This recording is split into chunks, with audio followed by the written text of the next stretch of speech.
Buenas noches, sí me logran escuchar y también ver la pantalla, ¿me confirman por favor? Sí, doctora.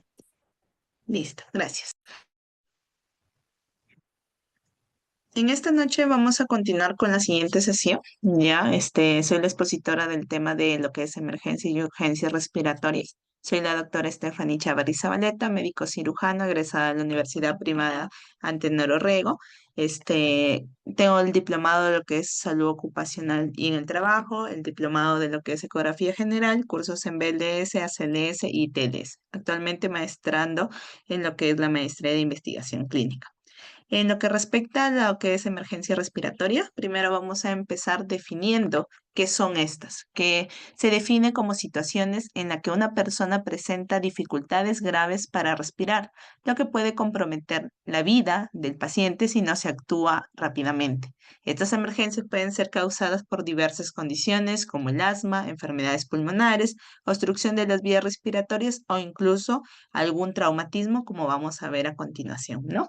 Dentro de ello ya la temática es desarrollar algunos casitos clínicos y también con parte de teoría para que tengamos un poquito más de conocimiento sobre qué hacer, cómo diagnosticar al paciente y también qué cosas debemos de tener en cuenta, ya que cada paciente es único, ¿no? Por ejemplo, en esta oportunidad se presenta un caso clínico de un paciente masculino de 55 años con antecedentes de hipertensión arterial no controlada, tabaquismo, que consume 20 cigarrillos en promedio diario en los últimos 30 años.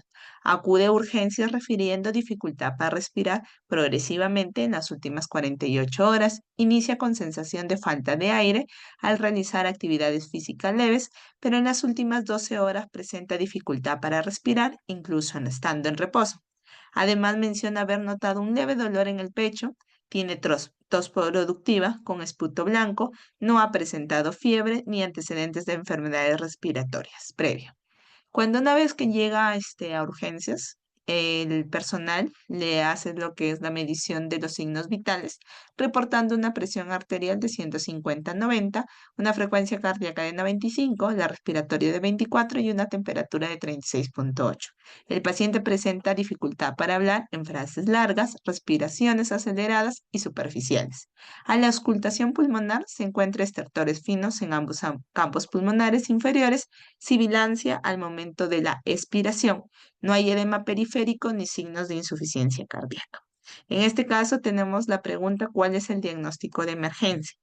Si vemos, el paciente está con una frecuencia respiratoria aumentada de 94, nos menciona también que tiene una sensación de falta de aire y que a la auscultación se llegan a escuchar estertores finos en ambos campos pulmonares, teniendo un diagnóstico presuntivo de disnea de origen respiratorio, probablemente secundaria a una exacerbación de bronquitis crónica con el contexto de una enfermedad pulmonar obstructiva crónica.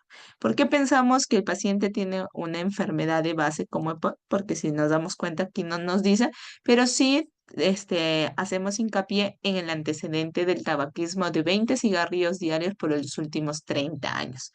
Nos niega otras patologías y por ende el uso de tabaquismo o el tabaco en este caso por periodo largo de tiempo nos puede ocasionar una enfermedad obstructiva crónica, ¿no? Dentro de ello, ¿cuál es el plan de emergencia? Si vemos que el paciente está con una dificultad respiratoria, con un dolor en el pecho, con una frecuencia respiratoria alta, se tiene que administrar oxígeno suplementario para mantener siempre una saturación de oxígeno por encima del 90%. Iniciar también probablemente con broncodilatadores como sabutamol y esteroides sistémicos. Controlar la hipertensión arterial, ya que esta persona es hipertensa crónica y además vemos que están los valores de 150/90 y también valorar la función pulmonar. Se tiene que sí o sí solicitar en este caso lo que es una radiografía de tórax para descartar otro tipo de patologías que estén asociadas, como por ejemplo una neumonía o un neumotórax. A continuación ya vamos a hablar propiamente de lo que es la disnea, ¿no? Que esta se define como una sensación subjetiva de dificultad para respirar o percepción de la propia respiración de forma desagradable. En urgencias, tanto la disnea aguda como la agudización de la disnea crónica son las formas de presentación más frecuentes por la cual acude el paciente. Hay que tener en cuenta que la disnea es una manifestación de muy diversas enfermedades.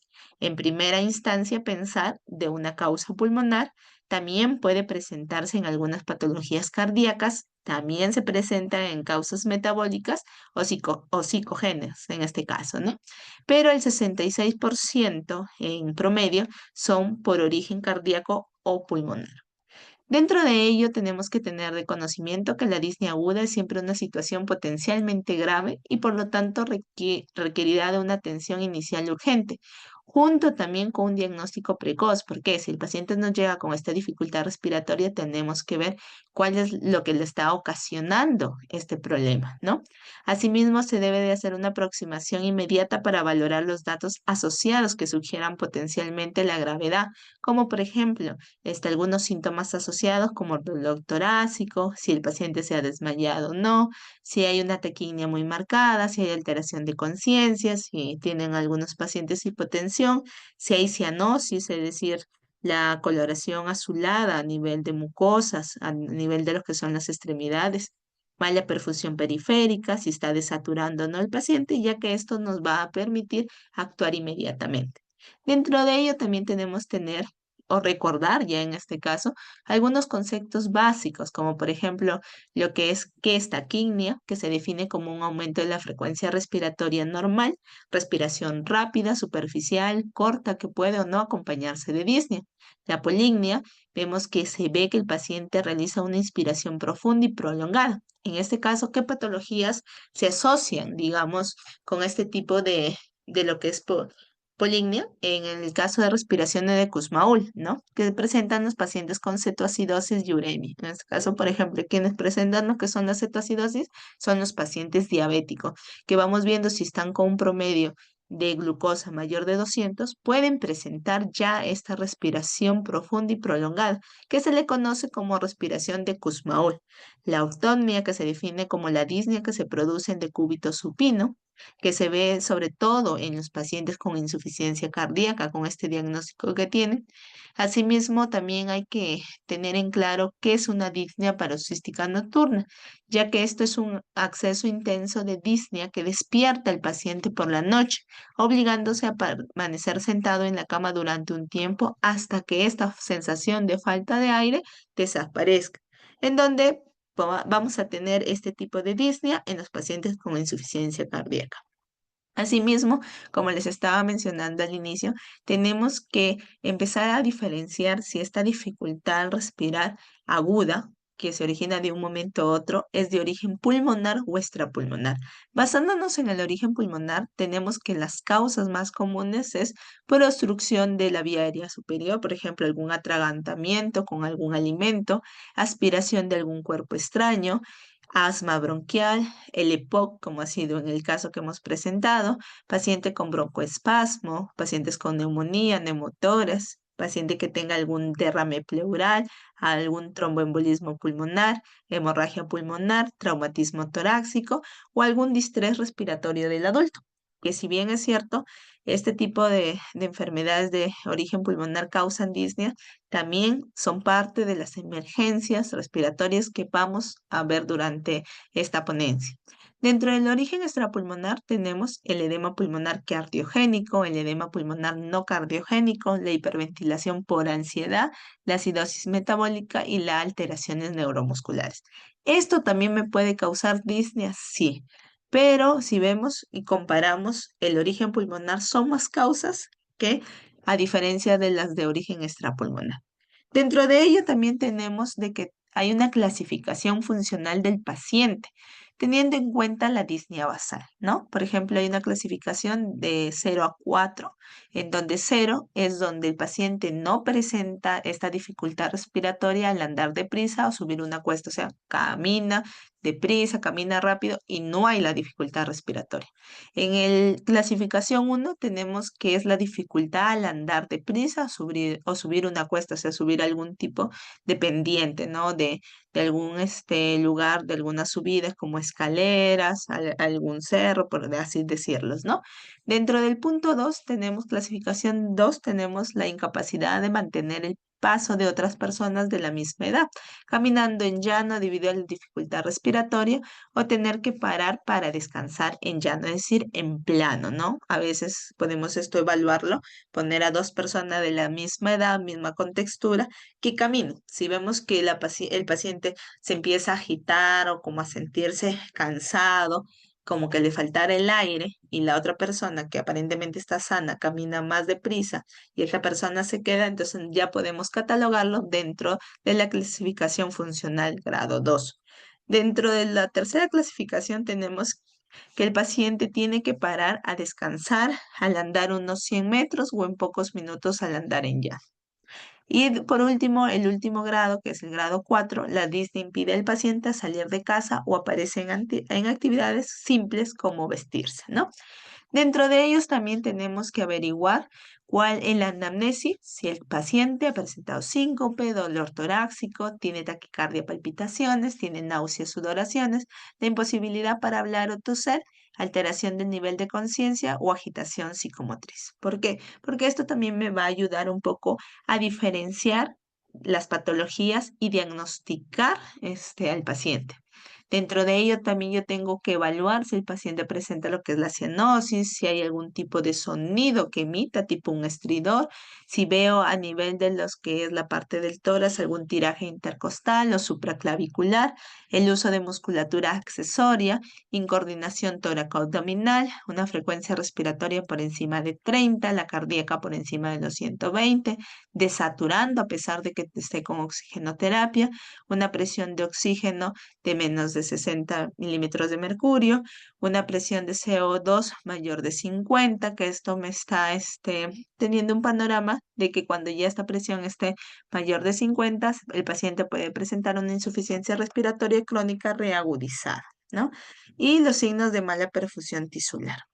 Dentro también de ello, nosotros tenemos que ver este tipo de cuadrito que nos va a ayudar en ver a lo que es la cronología. Es decir, si vemos que es de inicio súbito, podemos pensar en un tromboembolismo pulmonar, un neumotórax, una obstrucción de vía aérea superior o algún broncoespasmo. Si estos se presentan en horas, también puede ser sospechado del tromboembolismo pulmonar, de lo que es la enfermedad pulmonar obstructiva crónica reagudizada, crisis asmática, el síndrome de distrés respiratorio agudo, trastorno de equilibrio ácido-base, alguna enfermedad pleural. Si es que el paciente presenta esta dificultad en días, podemos pensar en un derrame pericárdico, alguna infección respiratoria, a un EPO reagudizado, entre otras. Si es la dificultad respiratoria que me despierta en la madrugada de una insuficiencia cardíaca, de una crisis asmática. Asimismo, también es importante saber en qué posición da esa dificultad respiratoria. Si es en decúbito, podemos pensar en una insuficiencia cardíaca. La obesidad mórbida también nos puede ocasionar disnea o enfermedades diafragmáticas. Dentro de lo que es el decúbito lateral, por ejemplo, una parálisis diafragmática unilateral, un derrame pleural de ese lado o algún tipo de tumor. Si el paciente está, por ejemplo, en posición vertical que se alivia con el decúbito, pensar en alguna enfermedad de bases pulmonares, ¿no? También lo que son los factores que empeoran, el tabaco, el humo, la ingesta de algún alimento, después de hacer ejercicio, el aire frío, el polvo o alérgeno, ¿no? Cada una de estas con alguna patología que se pueda asociar. Por mención, alguna de ellas, la más común cuando el paciente esté expuesto a polvo o alérgenos, mayormente se asocia con lo que es enfermedades de asma o neumonitis por hipersensibilidad. Dentro de ellos también es conocer que el paciente a qué tipo de tratamiento responde, por ejemplo, ¿no? Si nosotros le damos algún tipo de broncodilatador, esto mayormente los pacientes que responden a este tratamiento son los pacientes con diagnóstico de asma o EPO, ¿no? Dentro de los síntomas o signos acompañantes también, porque esto nos va a hacer sospechar ya de nuestra posibilidad diagnóstica.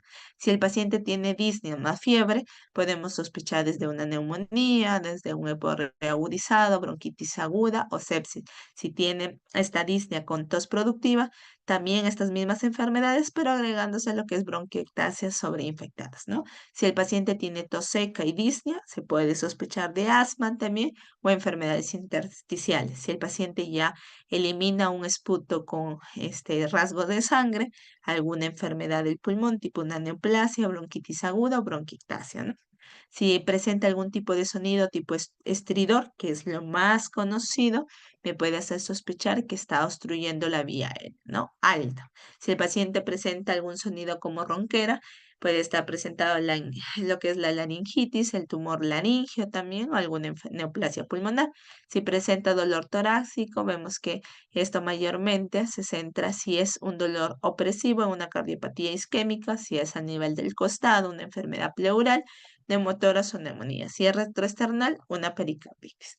Dentro de otros también tenemos, por ejemplo, las acropaquias que se presentan en enfermedades pulmonares, las palpitaciones en arritmia, el edema y la oliguria, tenemos que se va a presentar en la insuficiencia cardíaca, la disnea más la palidez, que me puede hacer pensar de alguna anemia, que esto es bien común, cuando se ve al paciente mayormente de la sierra, ¿no?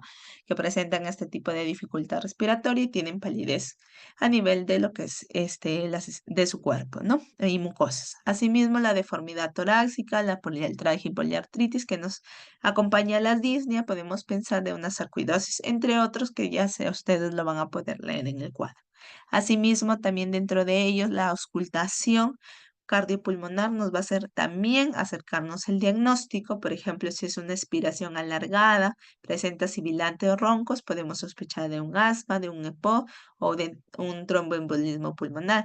Si hay sibilancias unilaterales, el tapón de moco, cuerpo extraño, y crepitantes secos, también lo que es enfermedad pulmonar intersticial, entre otros. Tenemos que la disnea aguda, tenemos que nosotros ya recordar los síntomas y signos de alarmas que hemos visto, ¿no? ¿Qué síntomas acompañan? El dolor torácico, alguna secreción sanguínea que esté eliminando con el flema. Entonces, si vemos si es signo de alarmas, tenemos que identificar si hay estridor, tiraje y según lo que sale, digamos, si es que tiene el paciente o no, se podría hacer una laringoscopía de urgencia, ¿no? Ver el tratamiento sintomático que se le va a hacer frente a un paciente con disnea. Lo ideal es ponerle oxigenoterapia. Si vemos que este paciente tiene algún antecedente de asma, se puede colocar broncodilatadores. Si vemos que este paciente tiene una insuficiencia cardíaca congestiva, se puede utilizar diuréticos. Y asimismo, las diferentes patologías que nosotros estamos sospechando. Por ejemplo, si también vemos a algún paciente con crisis de ansiedad, donde siente la dificultad respiratoria, que esto es bien común que llegue a emergencias mayormente. Si alguno de ustedes está por hacer serum o está haciendo serum, la parte de la lejanía de las personas llegan, ¿no? Con este tipo de cuadro clínico. Ahí, por ejemplo, se puede poner algún relajante muscular, se puede también hacer uso de algunos inyecciones, por ejemplo, la diazepam para tratar de tranquilizarlo al paciente. Si vemos que no hay signos de alarma, no tiene síntomas que nos puedan sospechar de que algo está ahí que se puede agravar el paciente, me puedo tomar un tiempo, ¿no? En el cual yo pueda ya realizar todo un estudio para ver el motivo de esta disnea. Por ejemplo, hacer una exploración física exhaustiva, sacarle lo que es una radiografía de tórax, si es posible un EKG, también ver lo que es los exámenes de sangre. Si vemos que todo esto es normal, yo podría seguir investigando con una broncoscopía, con una ecografía, una tomografía, ¿no? Y finalmente para ver cuál es la causa de este tipo de disnea. Siguiente caso clínico, tenemos un paciente masculino de 55 años con antecedentes de hipertensión arterial y antecedente de trombosis venosa profunda en la pierna derecha, tratada con anticoagulantes. Acude a urgencias por dificultad respiratoria aguda de 6 horas de evolución. El paciente refiere que comenzó con un dolor en el pecho tipo punzada que se intensificó al respirar profundamente. Posteriormente desarrolló disnea progresiva con sensación de ahogo incluso en reposo. Además, menciona que en las últimas 48 horas ha notado edema en la pierna derecha y se ha sentido más fatigado de lo habitual. Al ingreso tenemos una presión arterial de 95/65, una frecuencia cardíaca de 120, la respiratoria de 30, una temperatura de 37,8, satura 75%. Paciente en estado de ansiedad con dificultad para hablar en frases largas debido a la dificultad respiratoria. A la inspección se evidencia cianosis perioral en los labios, a la palpación dolor en la pantorrilla derecha al realizar la maniobra de Omans, que es una maniobra en la cual yo levanto el miembro inferior y hago una presión a nivel de lo que son los músculos gemelos de la parte de atrás de la pierna, ¿no? Y el paciente va a referir dolor a nivel de lo que es la pantorrilla, ¿no? Esto me da a sospechar lo que es la patología del paciente que vamos a ver a continuación. A la auscultación pulmonar vemos que se encuentran ruidos respiratorios disminuidos en la base derecha y estertores finos en el lado derecho. Y a nivel cardiovascular, ruidos cardíacos regulares sin soplo. Nos preguntamos acá si nos llega este pacientito por emergencia, ¿cuál es el diagnóstico? Tenemos lo que es una insuficiencia respiratoria aguda. ¿Por qué? Porque vamos a ver que el paciente tiene un antecedente de lo que es trombosis venosa profunda, ya que este es un factor de riesgo, ¿no? Que utiliza anticoagulantes, que tenemos que acude por una urgencia de dificultad respiratoria que ya está 6 horas. Asimismo, vemos que tiene el dolor tipo punzada en el pecho y que se está edematizando, ¿no? A la evaluación, ¿qué es lo que más nos llama la atención? Es la saturación de oxígeno al 75%. O sea, el paciente está desaturando. Asimismo, lo que es la cianosis, ¿no? O sea, hay esa falta de oxígeno en el paciente. Entonces, ya entrando en lo que es la insuficiencia respiratoria aguda, que se define como una presión de oxígeno menor de 60 milímetros de mercurios, estando el paciente en reposo y respirando aire ambiente. Yo lo mido al paciente, esto más que todo ya se hace con una evaluación de AGA, pero sí o sí, yo estoy pensando en una insuficiencia respiratoria aguda cuando el paciente tenga dos de los síntomas principales, ¿no? Lo que es la dificultad respiratoria más lo que es la cianosis a nivel de las extremidades o a nivel de las mucosas. Y si sumado a esto yo tengo un pulso oxímetro y lo mido y está por debajo de 90, como en el caso del paciente, yo ya debo de sospechar de una insuficiencia respiratoria aguda. Recuerda que los valores de lo que es la presión de oxígeno y la presión de CO2 pueden infraestimar lo que es la hipoxia tisular cuando están afectados por los mecanismos de transporte, liberación o utilización del oxígeno por las células. Por ejemplo, ¿no? Esto también hay que tenerlo claro. Si el paciente tiene una anemia grave, yo los valores de oxígeno, como en lo que es la presión de oxígeno y la presión de CO2, pueden estar disminuidos. Por ejemplo, cuando hay una metahemoglobinemia, bajo gasto cardíaco o una hiperfusión periférica, puede encontrar estos datos disminuidos y es importante preguntar al paciente, porque aquí ya el paciente no va a estar con una saturación mayor de 90, sino va a encontrarse una saturación menor, pero por su propia patología base que tiene, ¿no? Dentro de las insuficiencias respiratorias agudas clasifican en hipoxémica y en hipercápnica. Lo que es hipoxémica, mayormente esto se da por un problema de oxigenación, ¿no? Donde hay una alteración a nivel del efecto del Chung.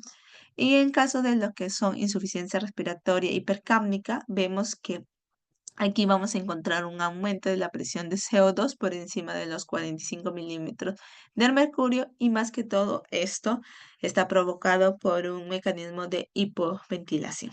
Dentro de ellos tenemos este cuadrito resumen en donde si yo estoy en un hospital donde tengo todas las herramientas, yo puedo sospechar de insuficiencia respiratoria en el paciente aguda y solicitarle una gasometría arterial basal, que eso nos va a ayudar bastante.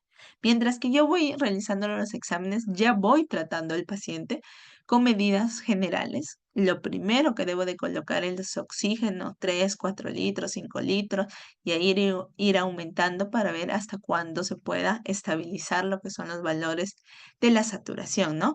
Y empezar a averiguar qué es lo que lo está causando esta insuficiencia respiratoria aguda del paciente. Asimismo, gasometría arterial que se le haga me va a ayudar a identificar si es una hipoxémica, si es una hipercápnica o es una global, que la global se define como la unión de la hipoxémica y la hipercápnica, que a veces se le puede conocer como insuficiencia respiratoria aguda mixta, ¿no? Dentro de ellos, si vemos que la presión de oxígeno cuando salga el AGA es menor de 60, hay que ver si está desaturando menor de 90, 92%, aumento el FiO2, es decir, aumento lo que es el oxígeno que le estoy aportando, ¿no? Y ahí ir evaluándole al paciente. Si sigue bajo, entonces, por más que yo ya le haya colocado a 15 litros y no sube, pensar ya en lo que es ventilación mecánica no invasiva o ventilación mecánica invasiva. Pero si vemos que el paciente ya tiene una saturación mayor de 92, procedemos a realizar solamente la vigilancia de mantenimiento, ¿no? Ya cuando encontramos a un paciente con insuficiencia respiratoria aguda mixta, ya estamos en un caso más grave. Y aquí donde vamos a tener ya en cuenta en el AGA lo que es el valor de pH. Si vemos que está menos de 7,35, voy a valorar lo que es una ventilación mecánica invasiva, ¿no? Y asimismo ir siguiendo sacando lo que es la gasometría en una hora y ver, evidenciar el cambio del oxígeno. Las indicaciones de oxigenoterapia en situaciones agudas, como en este caso, ¿no? Si tengo ya mi AGA y la presión de oxígeno está en menos de 50, voy a indicar oxigenoterapia. Esto es en personas que tengan alguna patología. Pero si el paciente siempre ha estado sano y de un momento a otro cayó con este cuadro clínico y la presión de oxígeno está a menos de 60, voy a colocarla. Asimismo, ver los cambios que prevén cambios bruscos, enfermedades como asma, tromboembolismo pulmonar, sepsis o hemorragia. Asimismo, ver de alguna hipoxia tisular que se puede presentar si el paciente haya tenido algún fallo cardíaco, alteraciones de la hemoglobina, como por ejemplo anemia, intoxicación por CO2. El siguiente caso ya es con respecto a otro temita, donde tenemos paciente de 52 años, masculino, que presenta antecedentes de hipertensión arterial no controlada, es fumador desde hace 25 años, 20 cigarrillos al día, refiere haber estado resfriado durante los últimos 5 días, con síntomas de fiebre, tos seca y dificultad respiratoria progresiva. Al ingreso al hospital, el paciente es admitido en la unidad de cuidados intensivos debido a la dificultad respiratoria que ha empeorado en los últimos 24 horas. Se presenta con disnea severa, una frecuencia respiratoria elevada de 30 respiratorios por minuto y una taquicardia de 120. Al examen físico encontramos que hay hipoxemia, una valoración de la presión de oxígeno sobre el FiO2 de 180 milímetros de mercurio, uso de músculos accesorios para la respiración y estertores bilaterales en bases pulmonares. Me llega este paciente, ¿cuál es el diagnóstico que yo catalogo? Es un paciente que muestra signos clínicos compatibles con síndrome de distrés respiratorio agudo, que vamos a ver a continuación. Moderado, ¿por qué lo cataloga? Porque es por el PA, en este caso el valor de la presión de oxígeno sobre lo que es la valoración del FiO2 en 180, también lo vamos a ver a continuación. Ya lo que es el síndrome de distrés respiratorio del adulto, ¿no? Que esto se define como una lesión inflamatoria de los pulmones debido al aumento de la permeabilidad de la membrana capilar pulmonar, la disminución de la distensibilidad pulmonar y pérdida del tejido pulmonar ventilado, produciendo un cuadro de insuficiencia respiratoria aguda grave con intensa disnea, taquimia y cianosis. La lesión de la membrana alveolo-capilar provoca un edema a nivel intersticial y alveolar que hace o que provoca los alvéolos, originando un edema agudo pulmonar no cardiogénico. Este síndrome de distrés respiratorio agudo tiene tres clasificaciones: el leve y moderado y grave o severo, ¿no? Que esto va a depender mucho de la relación de la presión de oxígeno sobre el FiO2, en donde tenemos que los valores entre 200 a 300 está en una clasificación leve, de 100 a 200 moderados y grave menor de 100. Mayormente esto ya, diagnóstico de estos síndromes lo vamos a mantener en el área de hospital, ¿no? Donde ya tenemos las herramientas necesarias para poder realizar lo que es el AGA. ¿Cómo voy a tener yo en cuenta los criterios diagnósticos de este tipo de patología? Es porque esto inicia de una forma aguda, desde una semana desde la exposición del factor desencadenante mayormente, que tiene infiltrados bilaterales difusos, no explicados por derrame, atelectasia lobar o pulmonar o nódulos pulmonares. Es decir, que yo encuentre en el paciente este tipo de infiltrados bilaterales difusos, pero que no tenga ninguna de las patologías que les he mencionado. que el origen pulmonar no esté explicado completamente por alguna insuficiencia cardíaca o por alguna sobrecarga de líquido, ¿no? Dentro de la etiología tenemos la lesión pulmonar directa e indirecta. Tenemos dentro de la directa la broncoaspiración, la infección respiratoria y otros como la inhalación de tóxicos, contusión pulmonar, ahogamiento, lo que es una neumonitis por radiación, la toxicidad del oxígeno, el edema pulmonar en las grandes alturas, la lesión por repeperfusión, ¿no? En este caso. Y dentro de causa indirecta, lo que me puede ocasionar este síndrome de distrés respiratorio es que el paciente esté en sepsis, que esté chocado, que esté politraumatizado, que hay una politransfusión. En algunos casos, por ejemplo, en pacientes con diagnóstico de pancreatitis aguda, embolia grasa, que se les esté realizando algún procedimiento como circulación extracorpórea, grandes quemados, ¿no? Un CID o el abuso de drogas o alguna otra patología como cetoacidosis diabética y TBC miliar, me puede ocasionar que el paciente también presente este síndrome. Cuando yo ya voy a tratar al paciente con síndrome de distrés respiratorio, tengo que evaluar que la oxigenación esté adecuada, que la ventilación esté controlada y que esté protegido el paciente. Minimizar el daño pulmonar inducido por el ventilador, si en este caso se le indica lo que es la ventilación mecánica. Tratar la causa subyacente y organizar en este caso también algún plan de manejo para ver o descartar si hay algún daño de otros órganos y puede tratarlo, ¿no? Dentro de de otros caso clínico en relación al texto que vamos a ver a continuación sobre el tema a tratar, tenemos un paciente de 45 años de sexo femenino que tenemos que en la historia clínica la paciente presenta antecedentes de tuberculosis pulmonar tratados hace 3 años y enfermedad pulmonar obstructiva crónica, diagnosticada hace 2 años. Refiere consumo activo de tabaco en un promedio de 10 cigarrillos al día durante 15 años. Ha tenido varios episodios de tos crónica y expectoración durante los últimos meses. Al ingreso vamos a encontrar que la paciente ingresa al servicio de urgencias con una hemotisis masiva y un sangrado, aproximadamente de 300 mililitros de sangre en las últimas 2 horas. Se encuentra con una frecuencia respiratoria de 28 por minuto, una presión arterial de 80-40, si nos damos cuenta está disminuido ya, una frecuencia cardíaca de 150 está elevado, igual la respiratoria está elevada. Se compensa dificultad respiratoria grave, cianosis en los labios y signos de choipo hipovolémico que ya también estamos viendo que presenta alguna sintomatología el paciente a causa de lo que es esta hemotisis masiva. A nivel de lo que es la evaluación del examen físico, encuentran estertores pulmonares en ambos campos pulmonares, ¿ya? Ruidos hidroaéreos también en ambos campos pulmonares, disminución de estos ruidos respiratorios en la base derecha. La paciente se encuentra pálida, sudorosa y con respiración acelerada. Dentro de ello, nos preguntamos qué es lo que puede tener esta paciente, ¿no? Si bien es cierto, ya en la historia clínica nos hacen mención que es una paciente que tiene un sangrado de aproximadamente 300 mililitros en las 2 horas, ¿no? Y se cataloga como un diagnóstico de una hemoptisis masiva, definida como la expectoración de más de 300 mililitros de sangre en 24 horas, ¿no? La historia clínica de tuberculosis pulmonar que nos menciona acá que la paciente tiene este antecedente, tratadas hace 3 años y actualmente una enfermedad pulmonar obstructiva crónica, ¿no?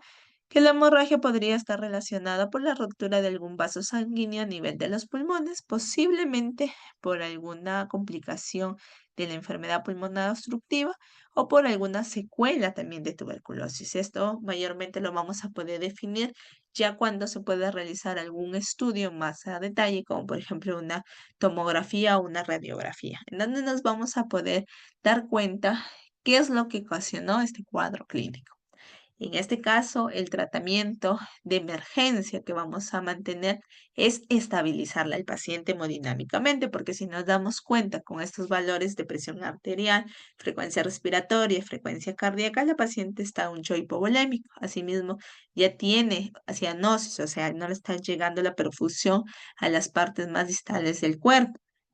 y se encuentra pálida, ¿no?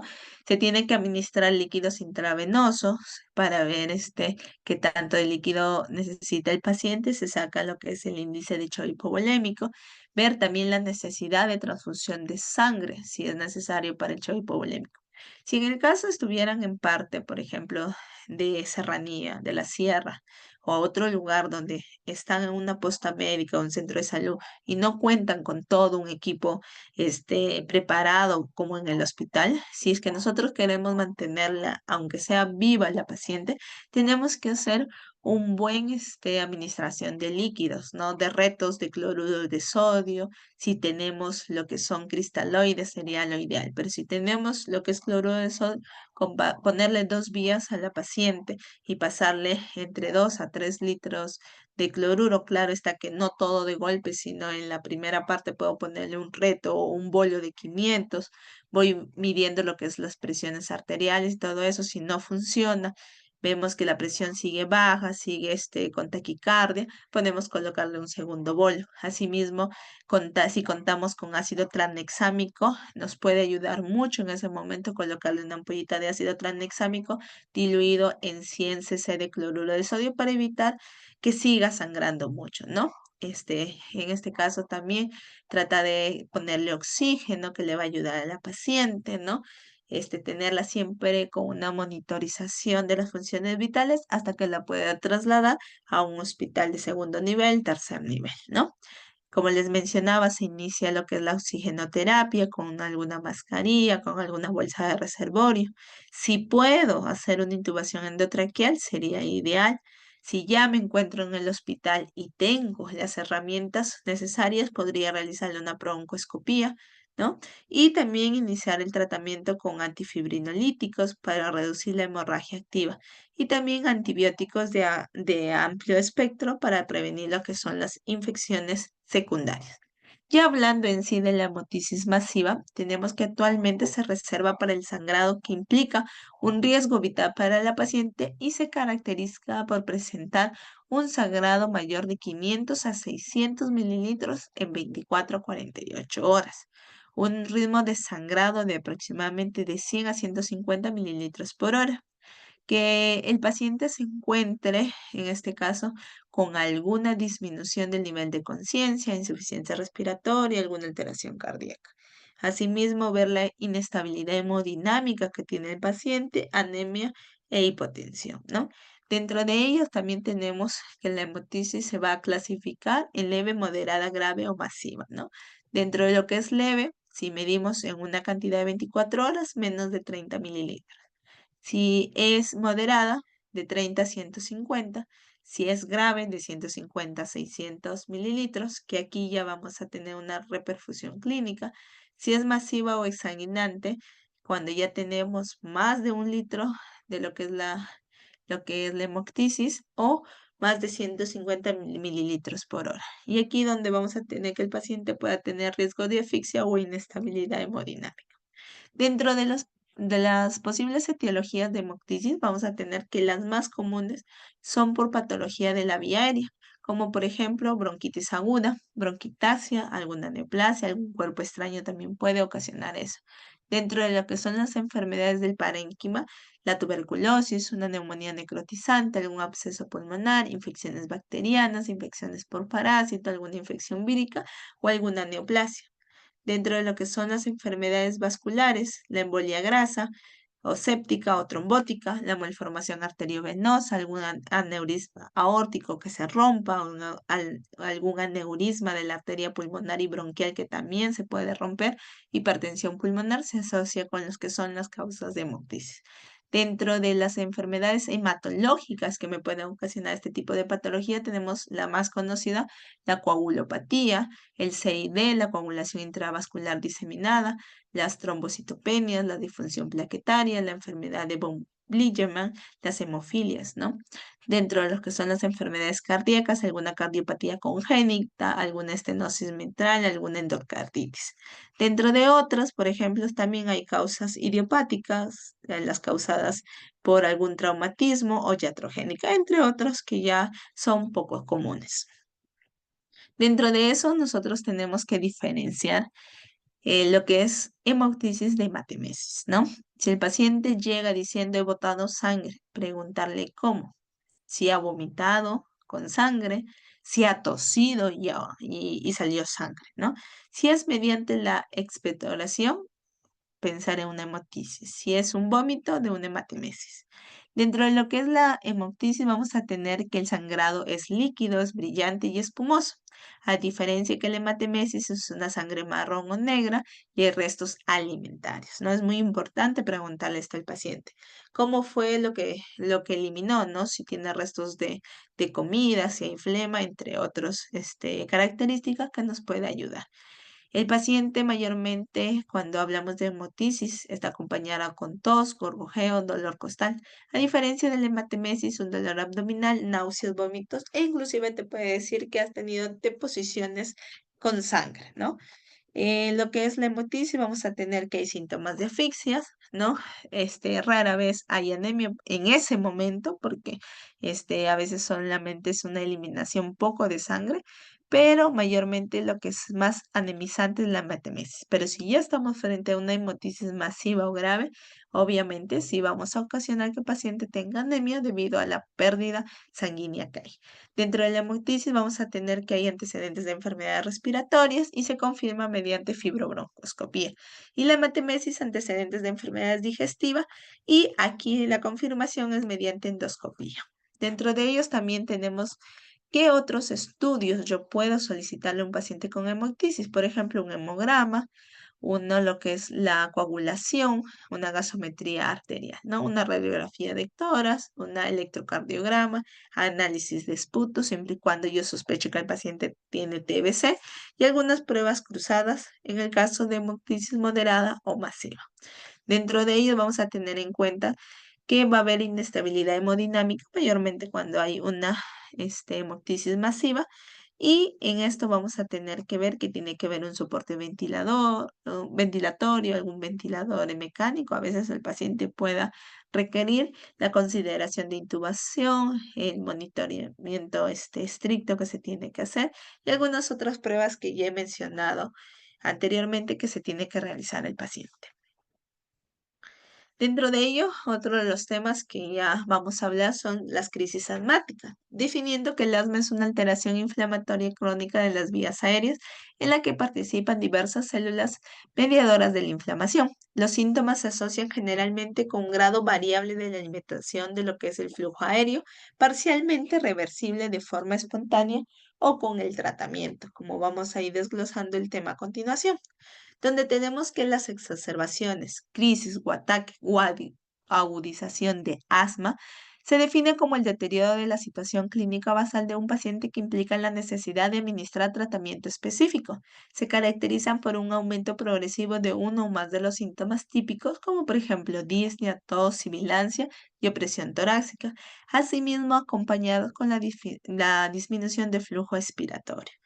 Esta crisis asmática tiene de una instauración rápida, ¿no? Hay también pacientes que pueden demorar días o semanas en presentar la crisis y otros que pueden ser en horas o minutos.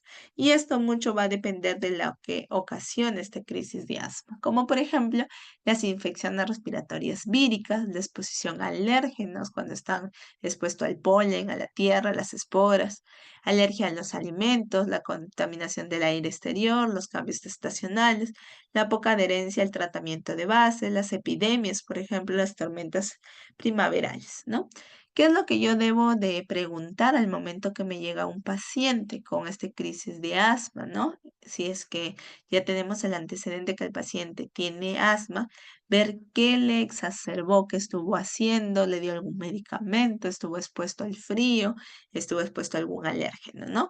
Preguntarle si la dificultad respiratoria que se presenta se relaciona con algo, ¿no? Si ha tomado algún tipo de medicamento, cómo es la tos, si esa dificultad respiratoria la tiene ahorita o ya tiene horas, ya tiene días, si ha tenido algún contacto con alguna planta, exposición al tabaco, si ha tenido algún antecedente de un resfriado, si tiene algún tipo de alergia, si estaba realizando actividad física, si trabaja, si ha utilizado recientemente algún medicamento inhalado, si ha cambiado de algún trabajo o de actividad que realiza, y si es asmático o cuando ha sido su última crisis, si ha dejado el tratamiento, ¿no?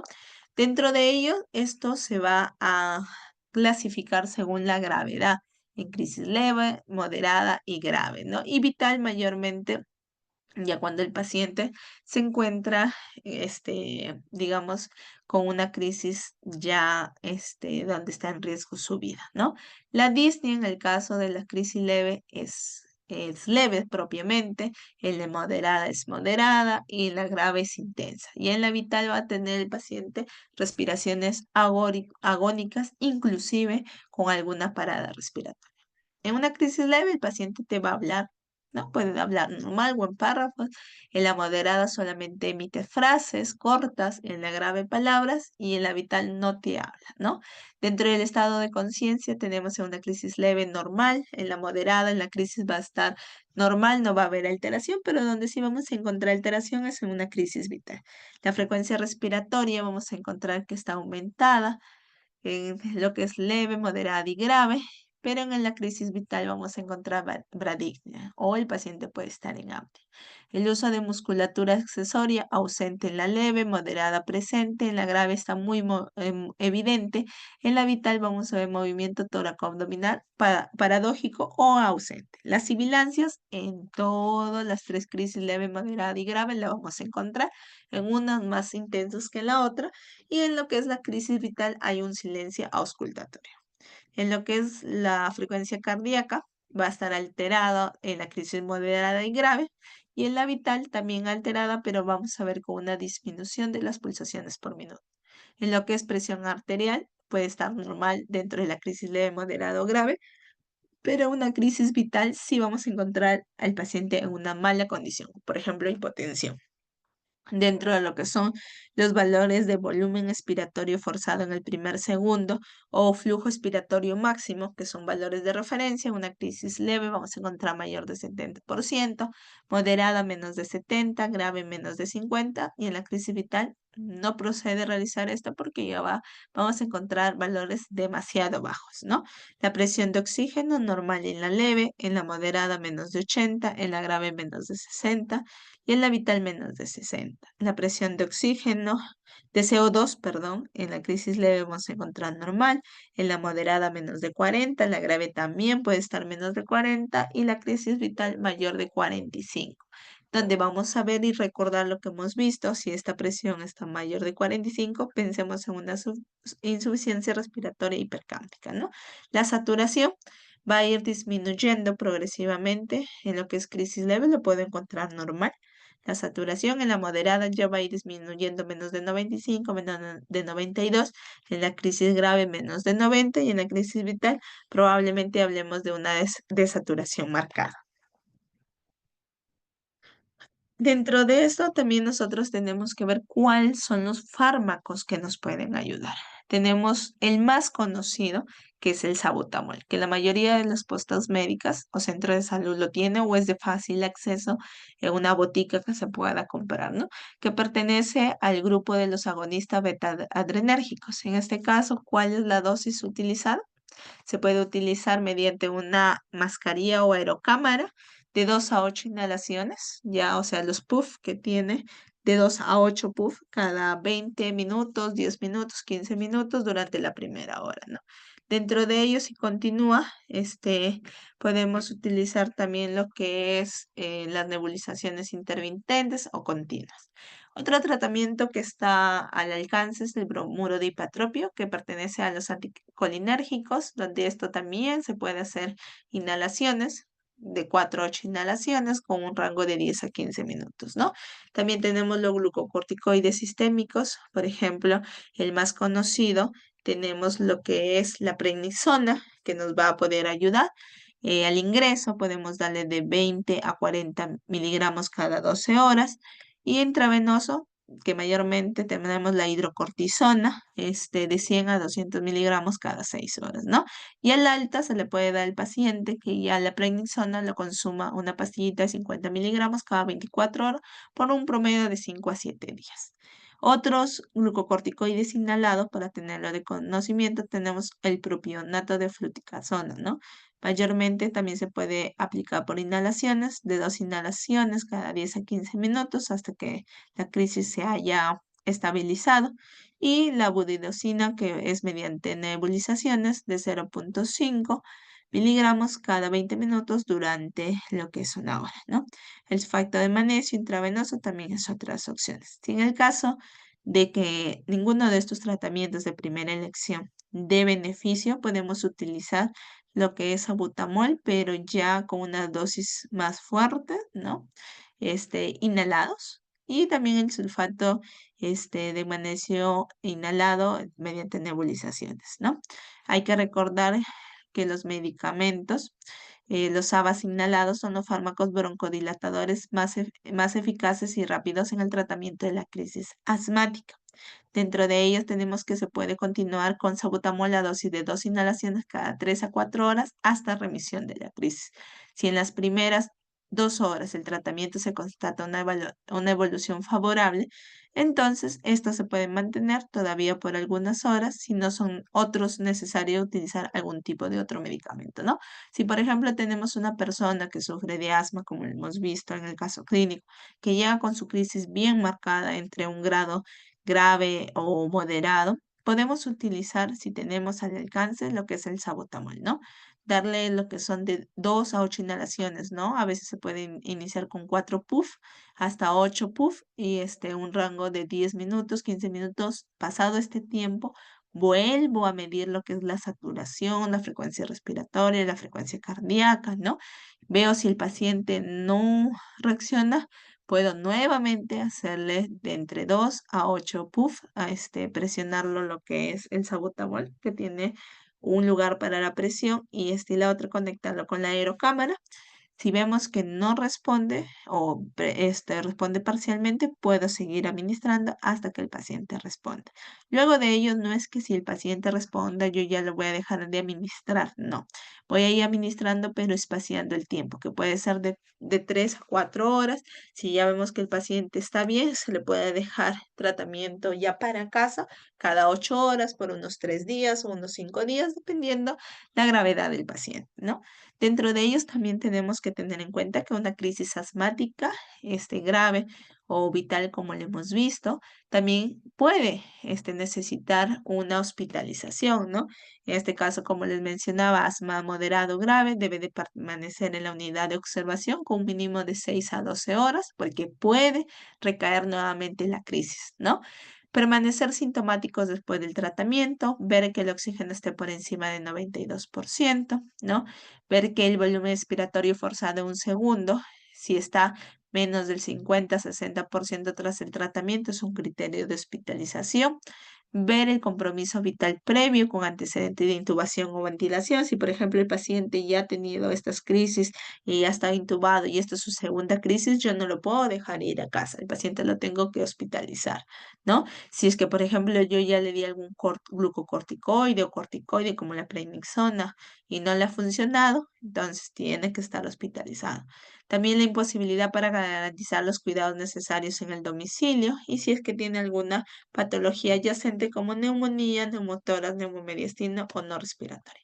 Ahora, ¿estos pacientes pueden ingresar a UCI? Sí pueden ingresar a UCI.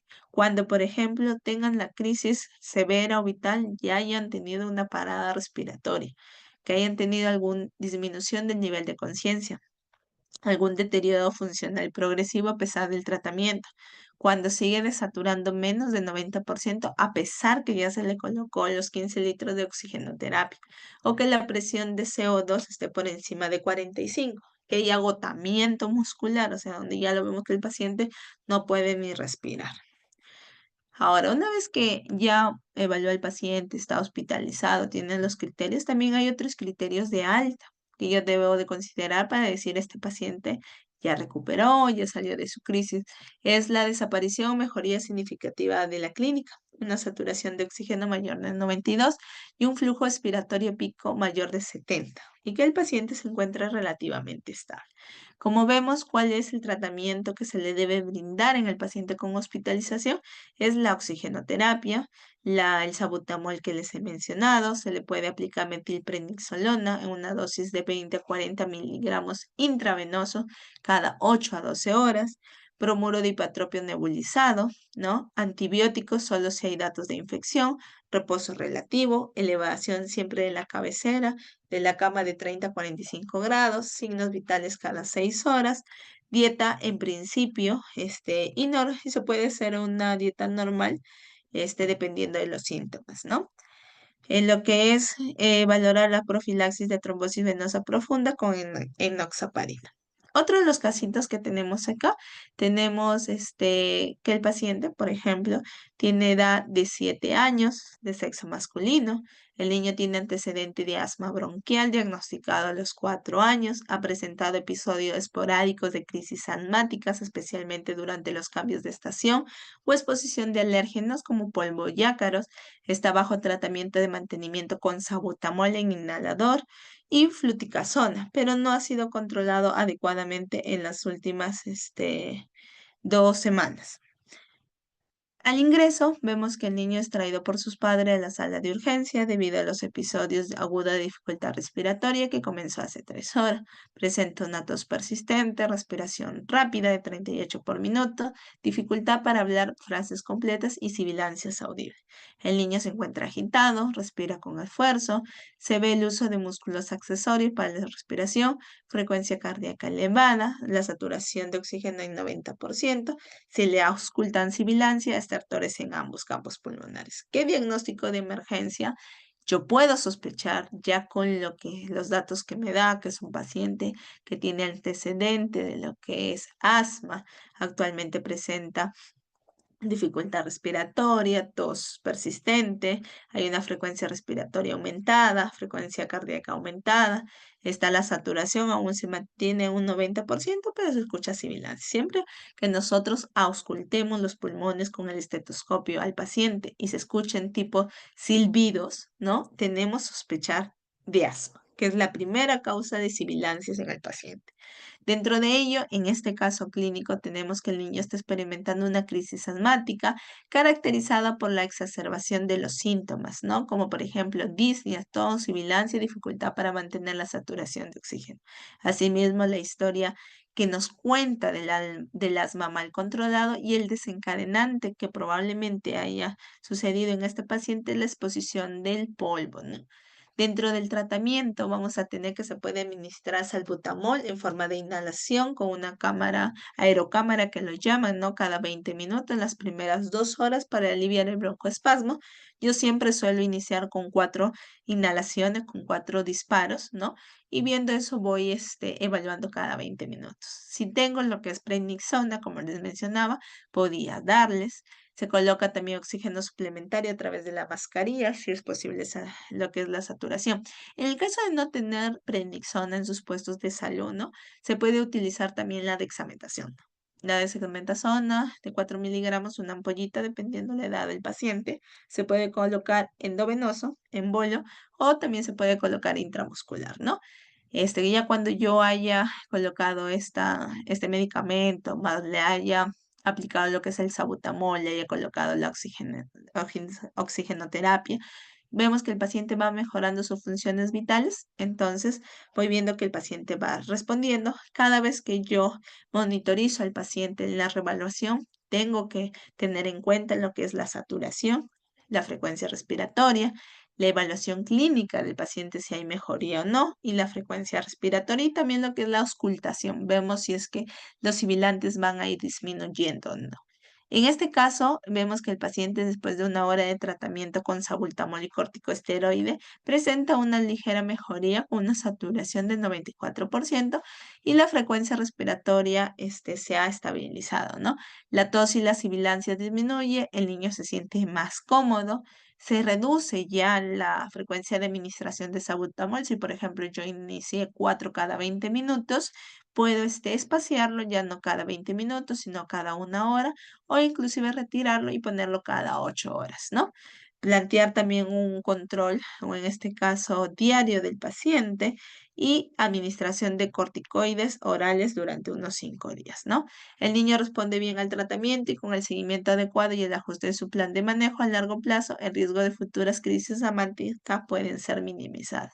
Ahora acá también tenemos que tener en cuenta de lo que es la educación del paciente, ¿no? Donde vamos a ver si siempre tiene estas crisis asmáticas cuando está expuesto al humo, algún alérgeno, tratar de decirle que evite estas exposiciones o si no tener alguna medida de protección como es las mascarillas para evitar que haga crisis recurrente. Otro tema dentro de las emergencias respiratorias tenemos el neumotórax, que se define como la presencia de gas en el espacio pleural, pudiendo causar un colapso pulmonar de grado variable, ¿no? Y una disminución de la capacidad ventilatoria del sujeto. Tenemos la clasificación que puede ser un neumotórax espontáneo, dentro de ellos la subclasificación en primario, que es lo más frecuente, mayormente se presenta en jóvenes, en fumadores, en los que tienen, digamos, secundaria alguna ruptura de algunas partes de la pleura, ¿no? Que se forman algunos quistes. Dentro de la clasificación secundaria, por ejemplo, a los pacientes que tienen EPOC, fibrosis quística, asma y otros pacientes catamenial, que se les clasifica, no es actualmente muy escuchado, pero esto es una forma rara del neumotórax secundario espontáneo que ocurre a las 48 horas del inicio de la menstruación en mujeres premenopáusica o posmenopáusica que tomen o consumen estrógeno, ¿no? Dentro también tenemos otro tipo de clasificación en traumáticas o iatrogénicas. Las traumáticas, cuando este neumotórax se produce secundario a un traumatismo torácico cerrado o abierto y suele también asociarse con hemotórax, o sea, sangre a nivel del tórax. Iatrogénico, causado por la actuación médica, por ejemplo, alguna canalización de la vía central que nos puede causar neumotórax, ventilación mecánica o alguna realización de broncoscopía. ¿Cuándo yo debo de sospechar de un neumotórax? De cuando el paciente acude a urgencias o emergencias refiriendo un dolor torácico de inicio brusco, opresivo, que aumenta con los movimientos respiratorios, disnea de inicio súbito, pudiendo referir menos frecuente tos seca o síntomas vegetativos, ¿no? Algún tipo de náuseas, mareos. Asimismo, que la intensidad de la sintomatología puede variar desde la ausencia de los síntomas o una presentación leve, ¿no? Dentro del diagnóstico tenemos que es importante realizar una correcta anamnesis, haciendo hincapié si es que ha tenido algún tipo de episodios de neumotórax previo, preguntarle si esto ha sucedido, qué tratamientos le han realizado, enfermedades pulmonares, si es que consume o no tabaco. A la exploración física, ver si es que tenemos la disminución de la movilidad del emitórax afecto, hiperinsuflación, disminución o abolición del murmullo vesicular y las vibraciones vocales, ¿no? Timpanismo a la percusión o taquinia variable. Dentro de ellos tenemos que ver si es que es posible lo que es realizarle alguna ecografía pulmonar. Altamente sensible para ver los cambios del contenido pulmonar.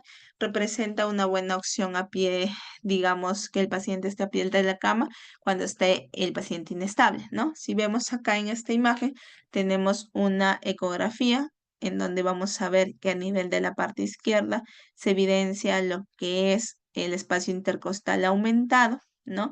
En donde vemos que hay aire en esa zona evidenciado con lo que es neumotórax en esta parte superior y el pulmón colapsado como aplastado en la parte inferior, ¿no?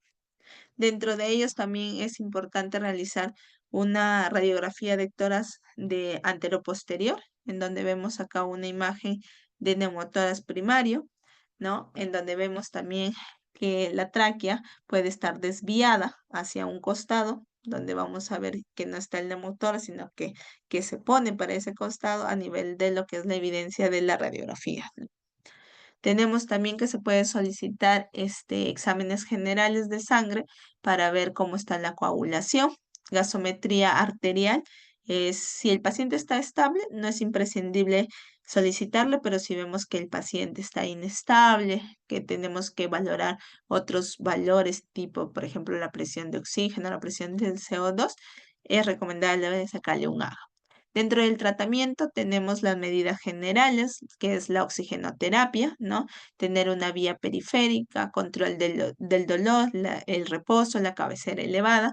Tenemos que ver la aspiración simple, colocación del drenaje torácico, alguna cirugía y también ver el tipo del grado del paciente del neumotórax, si es solamente leve o es total, si es en una parte, ver también cómo va el pacientito. Asimismo, vamos a ver que una del tratamiento es la punción aspirativa del neumotórax espontáneo, ¿no?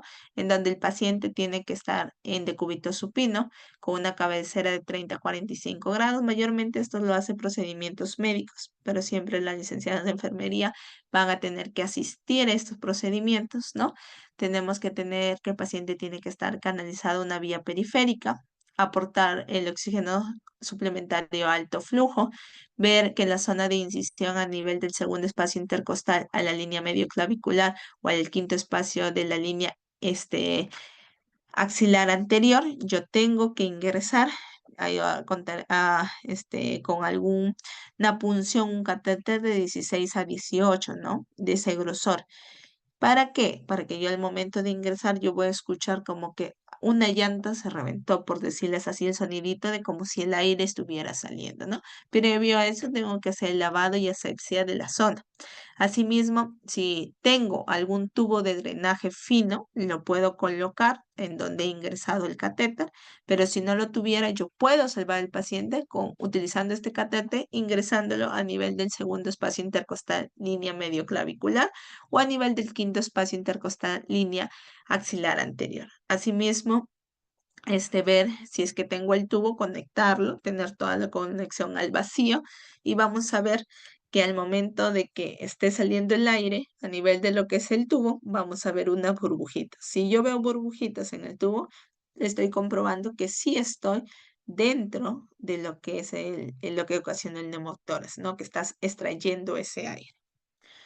Dentro de lo que ya es el tubo de toras que se coloca en neumotoras traumático iatrogénico, igual el paciente tiene que estar en decúbito supino. Me ubico en el segundo espacio intercostal, línea medio clavicular. Aquí ya puedo introducir de frente con una incisión que se puede realizar un tubo de calibre mayor de 24 o mayor de 14, dependiendo el que tenga. Ahí, cuando yo voy a introducir este tubo, sí o sí tengo que colocar anestesia local porque es algo doloroso que se tiene que hacer. Se hace una incisión cutánea de 2 centímetros, ¿no?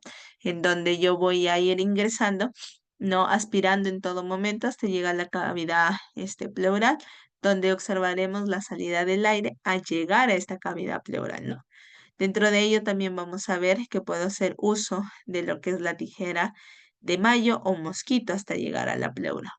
De insertar lo que es el tubo del tórax en la cavidad pleural, dirigiéndose siempre hacia la punta del pulmón, ¿no? Una vez introducida la cavidad pleural, el tubo lo coloco y retiro la punta antes de seguir avanzando. O sea, tengo que llegar a evidenciar esta salida del aire.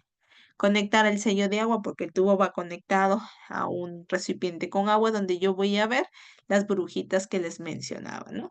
Y si es que quiero estar más seguro que estoy en el espacio correcto, puedo solicitarle una radiografía de tórax. Dentro de ello también tenemos el neumotórax a tensión, que se trata de una urgencia vital, habitualmente secundaria a un traumatismo torácico, que también puede ser por iatrogenia o espontánea, al crearse un mecanismo valvular que permite en este caso, la entrada de aire en la cavidad pleural, pero no su salida, colapsando el pulmón y comprimiendo los vasos mediastínicos, todo ello ocasionando una insuficiencia respiratoria. Dentro de cómo yo puedo identificar la clínica en estos casos, es que el paciente presenta un dolor torácico, una disnea intensa progresiva, taquicardia, taquinia, cianosis, veo hipotensión, ingurgitación yugular y a la ocultación puedo evidenciar hipoventilación o hiperinsuflación en el emitórax que está afectado. También es, en este caso, ante la sospecha de un neumotórax a tensión, administrar oxígeno e insertar una aguja de grueso calibre en el segundo espacio intercostal, línea medio clavicular, para ver si sale el líquido. Si sale, perdón, el aire. Si veo que sale el aire, entonces me confirma el diagnóstico de lo que es el neumotórax. También si yo, por ejemplo, al momento de percutir la parte del tórax, hago una percusión y escucho como timpanismo, o sea, hay aire ahí, también me puede ser sinónimo de un neumotórax. Asimismo, si es que tengo a la mano el drenaje, lo puedo realizar, ¿no? Y ver que en los hallazgos radiológicos voy a evidenciar colapso pulmonar, desplazamiento mediastínico contralateral y el descenso del diafragma homolateral, ¿no? Si yo tengo la sospecha de un neumotórax, tengo que hacer la exploración física, solicitar examen si es que tengo a la mano la radiografía, ¿no? Si ya tengo un neumotórax confirmado, ver si es parcial o total, si el paciente está estable o no, colocar en este caso la punción aspirativa con el catéter y siempre después de ello mantener al paciente a una observación de unos 24 a 36 horas. Dentro de ello vamos a presentar el casito clínico donde tenemos a un varón de 40 años quien llega al servicio de urgencia tras haber sido víctima de un accidente de tránsito en el que el vehículo en que se viajaba colisionó contra un poste. El paciente refiere que al momento del impacto sintió un dolor agudo en el pecho seguido de dificultad para respirar.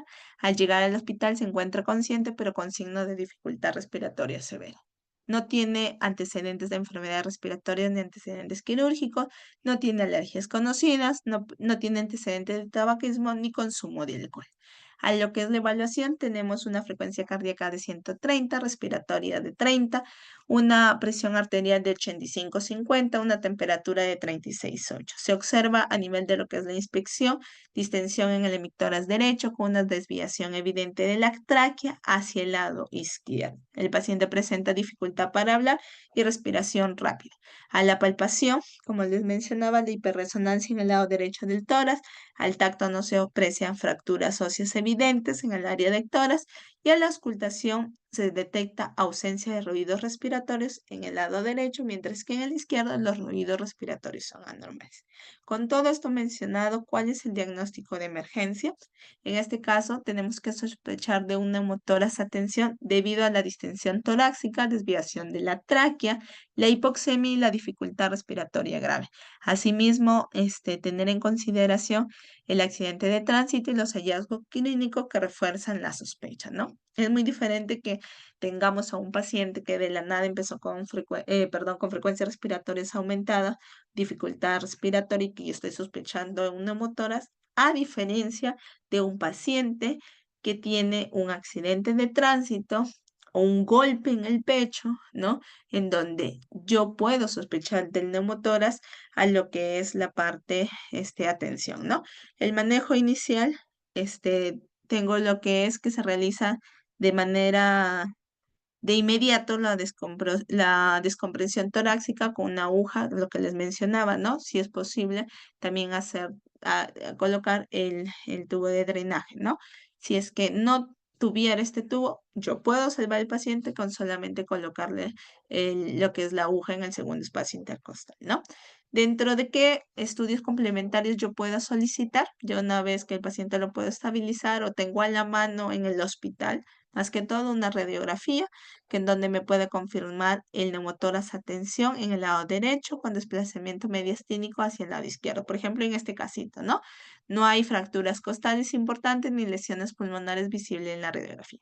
En este paciente vemos que su evolución mejora considerablemente tras la intervención inicial, que fue la descompresión torácica con la aguja en el segundo espacio intercostal y la colocación del tubo torácico. Luego de ello, los signos vitales se estabilizan, ya tiene una frecuencia respiratoria dentro de lo normal, 18, una presión arterial de 110-70 y siempre cuando el paciente tengamos un neumotórax de tensión, tiene que pasar a cuidados intensivos para poder ir evaluando, ya que el afectado directamente fue el pulmón, ya que fue aplastado, por decirlo así, o en este caso, a nivel de lo que es ya la pleura en el hemitórax, o sea, hay aire, ¿no?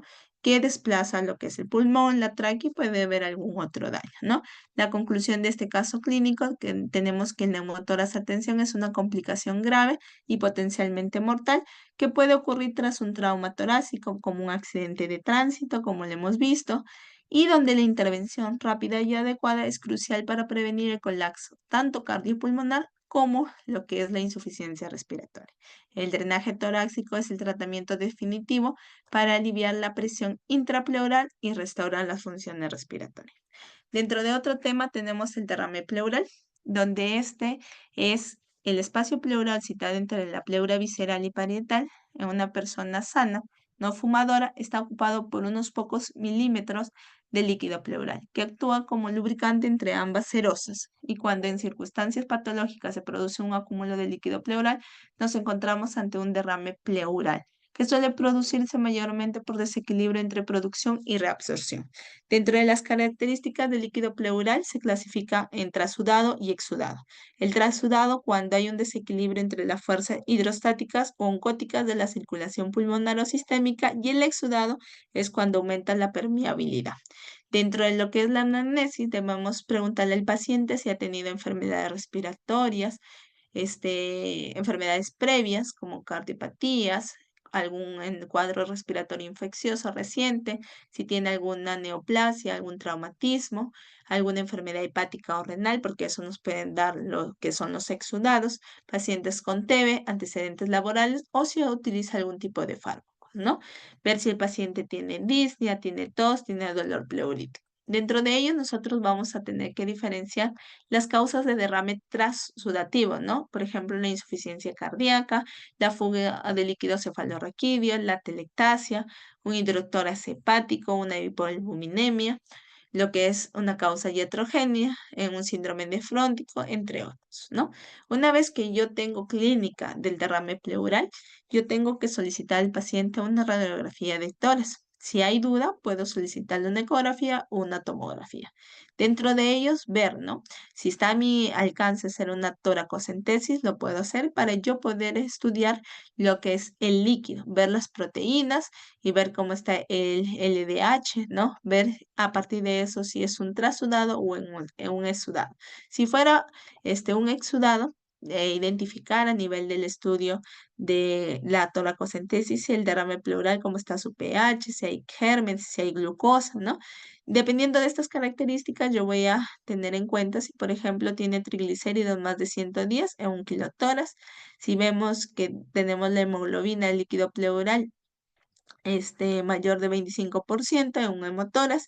Si vemos que el paciente tiene un pH de 7.1, hay pus o gérmenes, la glucosa está menos de 40, un LDH mayor de 1000, un empiema. Pero finalmente el tratamiento es con un tubo de drenaje. En el caso de los exudativos, es porque este derrame pleural, la causa viene de aparte. Por ejemplo, en causa infecciosa, por parásitos, por un absceso hepático o esplénico, por una hepatitis, por una colecistitis, por algún trauma, por algún fármaco, por algún desplazamiento del catéter venoso, por algún hemotoras o quilotoras, o también inclusive los causas de malignidad, ¿no?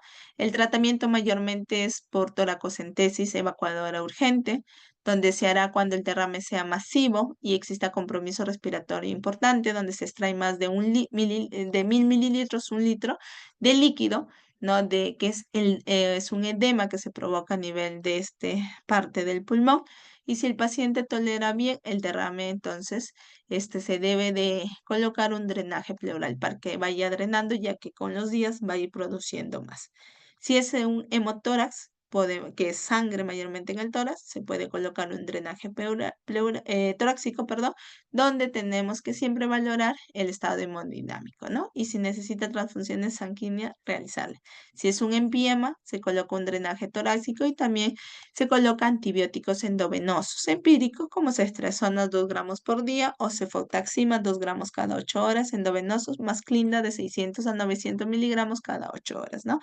Otros medicamentos, el metronidazol, la monoterapia también con lo que es ácido clavulánico o piperacilina taxobactam. Dentro del tratamiento derrame pleural masivo en pacientes oncológicos, lo que es el drenaje y el tratamiento de base. Si es quilotoras, drenaje, reposo digestivo, alimentación parenteral. Si es posquirúrgico, lo que es antibioterapia, no coberturar lo que son los patógenos como Staphylococcus aureus metilresistente, que se le puede colocar Linezolid 600 miligramos en 12 horas intravenoso, o vía oral o también acompañado de vancomicina, ¿no? Como segunda opción. Y si sospechamos de infección de Pseudomonas aeruginosa, ceftazidima o cefepima, piperacillinata tazobactam, que es el pipetazo que muchas veces lo conocen, o el meropenem, ¿no? El caso clínico tenemos que es un paciente masculino de 60 años con antecedente de hipertensión arterial y tabaquismo crónico que acude al servicio de urgencia por línea progresiva de 2 semanas de evolución acompañado de dolor torácico pleurítico, tos no productiva. El paciente refiere que ha notado un aumento de dificultad para respirar al realizar actividades cotidianas y que el dolor en el pecho se intensifica con la inspiración profunda. Tenemos que es hipertenso, con tratamiento de enalapril, tabaquismo activo con 30 paquetes al año, no refiere antecedentes de enfermedades pulmonares previas. Tenemos la frecuencia cardíaca de 95, la respiratoria de 22, una presión arterial de 130/85, una temperatura de 36,7. Vemos que en la inspección el paciente presenta disnea leve o moderada con uso de músculos accesorios.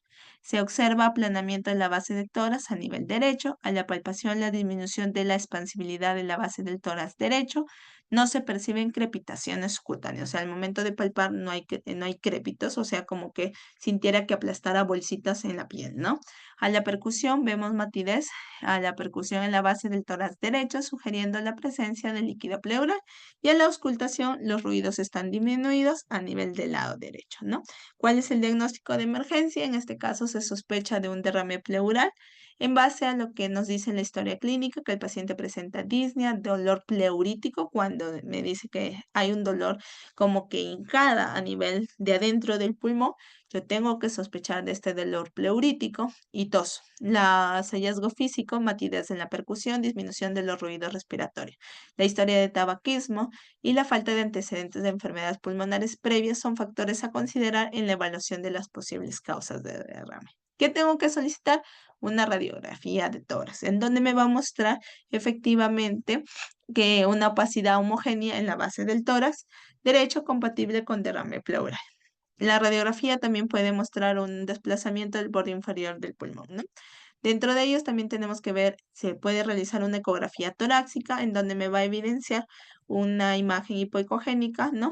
En donde vamos a ver líquido pleural que se puede evidenciar, ¿no? Y también a nivel de la ecografía me puede evaluar o medir en este caso cuál es el contenido aproximado que tiene el pacientito. El diagnóstico ya definitivo, después de sacarle una radiografía de tórax o una ecografía, es ya un derrame pleural derecho, probablemente secundario a una insuficiencia cardíaca congestiva o una neumonía adquirida en la comunidad, dado que no tenemos ningún antecedente que haya tenido alguna enfermedad pulmonar previa o algún trauma, ¿no? ¿Cuál es el manejo? La punción y análisis del líquido pleural, el tratamiento de la causa subyacente, ¿no?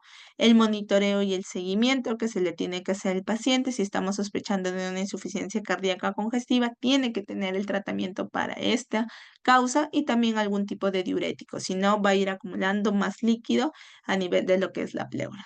En este casito, la evolución, por ejemplo, a las 48 horas del paciente con tratamiento con diuréticos, el paciente experimenta una mejora significativa en la disnea y en la reducción del dolor torácico. Se realiza una segunda ecografía donde hay una disminución notable de derrame pleural, la función cardíaca también mejora, ¿no? Y en conclusión, el derrame pleural puede ser una complicación de diversas enfermedades, entre ellas lo que son las enfermedades cardíacas congestivas. Por eso es importante realizarle lo que es una radiografía de tórax para descartar que no tenga algún diagnóstico diferencial u otro diagnóstico que nos pueda hacer sospechar la causa del derrame pleural que tenga. Y el tratamiento adecuado de la causa subyacente en este caso nos va a reflejar mucho en la mejoría del paciente. Y les dejo una frase de motivación en este caso para seguir nosotros aprendiendo sobre las diferentes emergencias, que cuando el aire falta, la preparación se vuelve esperanza, ¿no? Eso sería todo por la presentación de la clase de hoy. No sé si tienen alguna pregunta para que la puedan realizar.